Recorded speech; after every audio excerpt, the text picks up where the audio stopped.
شہنشاہ ہمایوں اور حمیدہ بانو بیگم کی شادی۔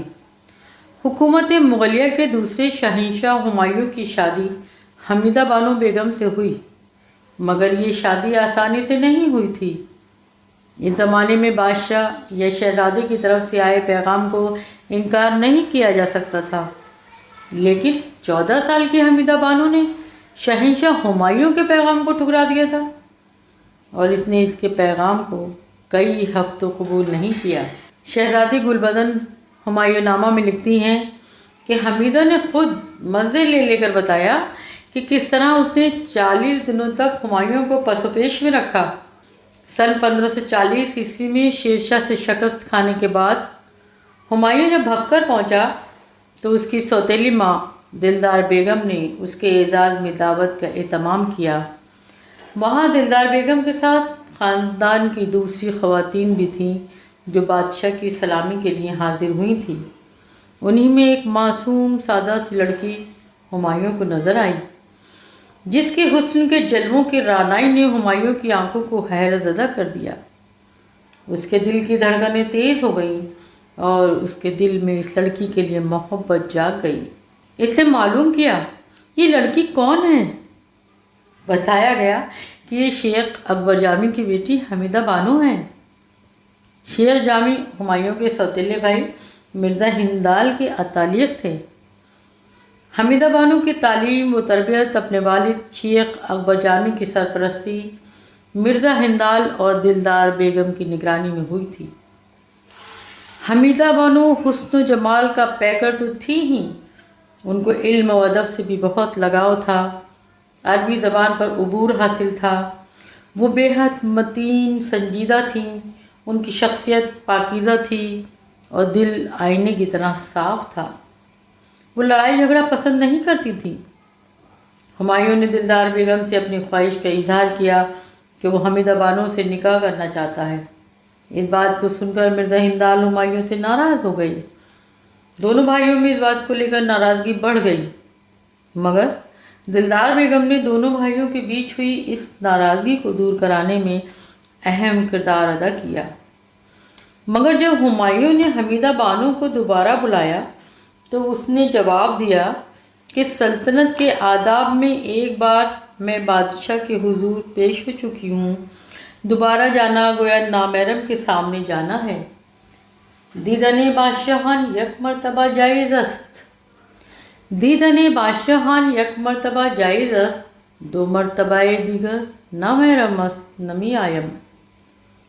ہمایوں نے جب یہ جواب سنا تو اس کی جرأت اور بے باکی پر حیرت زدہ ہوا اور جواباً کہا کہ اگر نامحرم ہیں تو محرم بنا لیں گے۔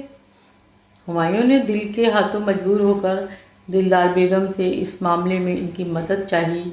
ہمایوں کو حمیدہ بانو کو پانے کی دھن اس حد تک تھی کہ وہ یہ بھول گیا تھا کہ 1530 میں اس کے سر پر جو تاج رکھا گیا تھا وہ پھولوں کا نہیں کانٹوں کا تاج تھا۔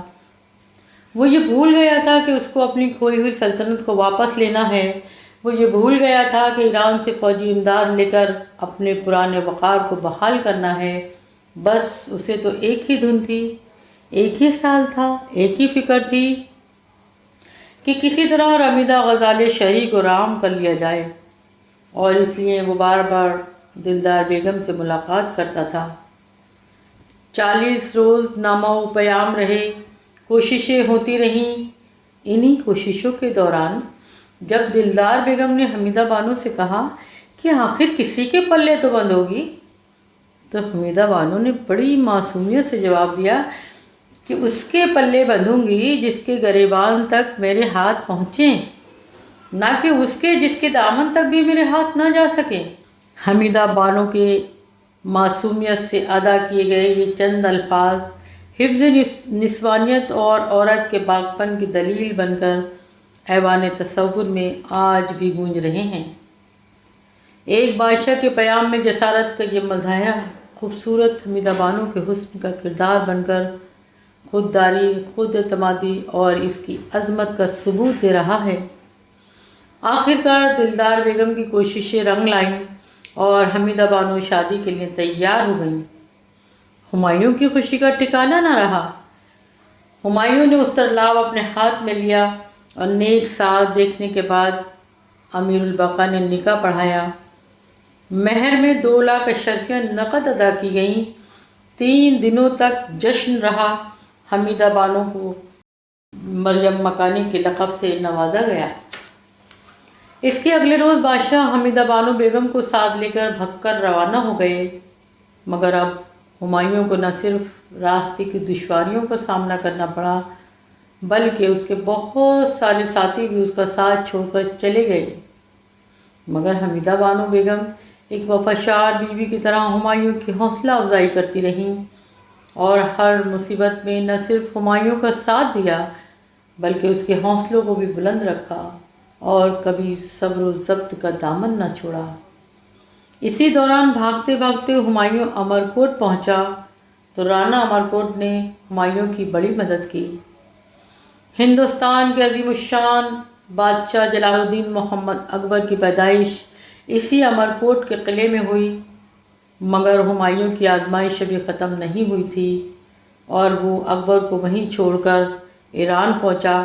وہاں سے فوجی امداد حاصل کی، اپنے بھائی سے کابل قندھار جیت کر آگے بڑھا اور 22 جون 1555 کو سرہند کے میدان میں افغان شاسک سکندر سور اور مغل فوج کے ساتھ ہوئی جنگ میں ہمایوں کو فتح حاصل ہوئی اور ایک بار پھر ہندوستان پر مغلوں کی حکومت قائم ہو گئی۔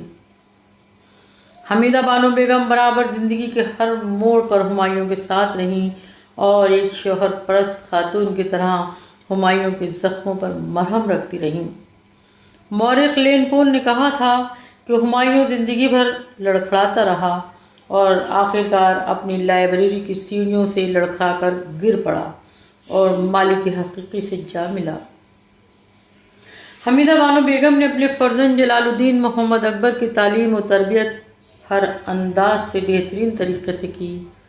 یہی وجہ ہے کہ وہ زندگی کے ہر میدان میں پوری طرح کامیاب اور کامران رہا اور تاریخ نے آسمانی عظمت پر سنہری الفاظ میں اس کا نام اکبر اعظم تحریر کیا۔